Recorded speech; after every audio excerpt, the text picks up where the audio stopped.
Hello, boys and girls, and welcome to this episode of The Invisible Critic in the sub-series, The Forbidden History of the Globalist Conspiracy. Today, we're going to talk about this guy, Napoleon Bonaparte, perhaps the most significant historical figure of the 19th century, and he ties all into this one-world globalist conspiracy, which he was opposed to. He started out 1769. He's actually born on the Italian island of Corsica. So he's Italian, actually. He's a Gombare, Napoleone Bonaparte. But it was under French jurisdiction. Later on, he changed his name to Napoleon Bonaparte. But he's Italian. A bit of fake news, fake history I'd like to clear up. You see this cartoon from back in the day. It's a British publication. It depicts Napoleon as a midget. This disinformation, this lie, this bullshit continues to the present day. These fake historians, they say he was a tyrant because he had little man syndrome. He was short. He felt he had to prove himself. In reality, he was 5'7", which was average height for back in those days. It's like being 5'10", 5'11" today. So that's fake news. I wanted to dispel that. Now, what happened is we talked in a previous episode about the French Revolution, and Jacobins took over. They were just murderous beasts. The original Bolshevik communists is what they were. And now the monarchies of Europe, they didn't want that spread into their country. So they waged war against the Jacobins. And then later on, there'll be a series of 7 wars. This is like almost over a 20-year period. These were wars against the French Revolution. And later on, they started calling them the Napoleonic Wars. But he was not the head of France at that time. The Jacobins were overthrown. There's Robespierre. He was beheaded. That mass murderer killed so many innocent people. He himself got beheaded. And a group called the Directory took over France. They were a little bit more sensible, but they were still left-wing. The Jacobins remained a force, a subversive force. However, they kept their clubs intact. This is a Jacobin hat. They wore red caps. That was their theme color, just like the communists who came 20 years later on. Now, at this time in the early wars, Napoleon's a very young man. He's like a general. He's only in his 20s. And he wins great victories. There he is going into Rome, okay? And a lot of people in Rome greeted him as a hero. The Directory told him to overthrow the Pope. He refused. So he was not like an anti-Christian radical like some of these other revolutionaries. And he had enough power and influence now as a military man to say to the Directory, screw you, I'm not going to touch the Pope. So the Directory, they're getting a little bit afraid. This guy might come back and take over. He's a big military here, so they shipped him off to Egypt.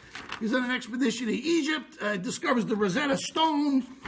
The Egyptians view him as a liberator from the Ottoman Turks.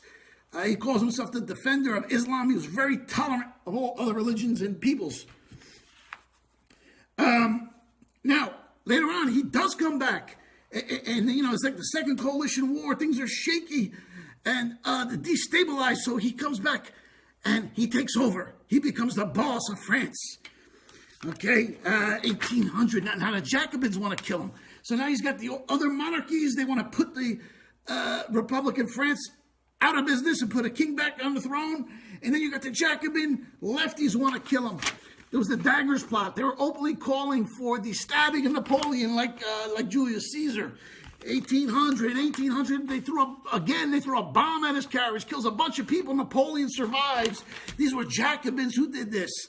But he was able to then crush the Jacobins and gain more power. So it backfired on him. All this time now, the British are leading coalitions. So the Jacobins are out. But they still want to wage war because they don't want France to become strong. And this is Britain leading all the coalitions. So they're no longer fighting Jacobins. Now they're fighting Napoleon's France. And he only wanted peace. That's all he wanted. 1803, Louisiana Purchase. Napoleon sold all this land to the United States.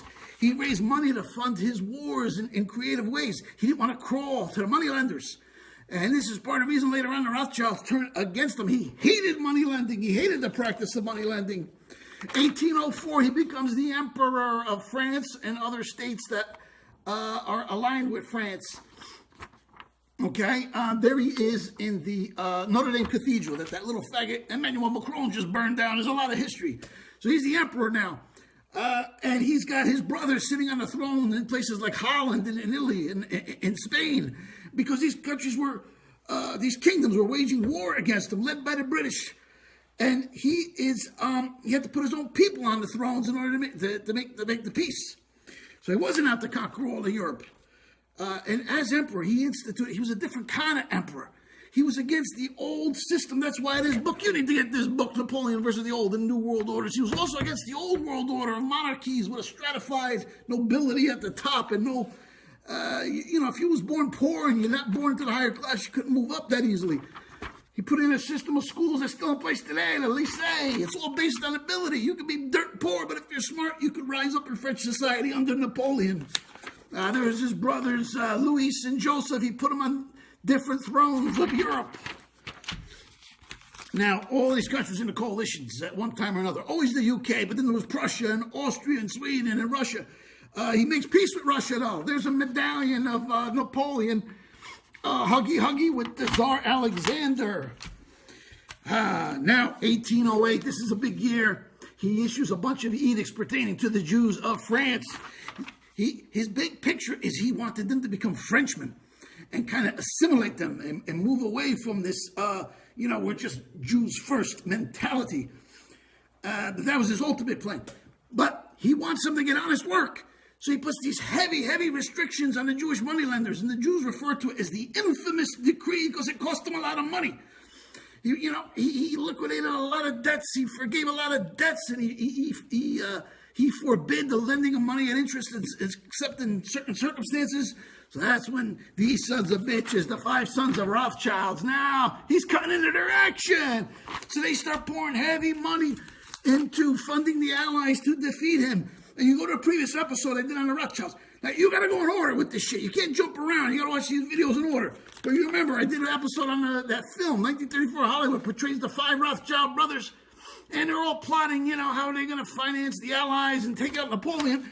They portray it as if you're doing the civic duty because Napoleon was some kind of tyrant. Now, in reality, they didn't want his monetary philosophy gaining hold because it would put them out of business. That's the truth. 1812, a war would stop, and then it was a year later would start again. Stop. 7 wars in total over almost like a 20-year period. 1812, he has to go back into Russia. Even after he had made peace, because the British intriguers got Russia back in the war.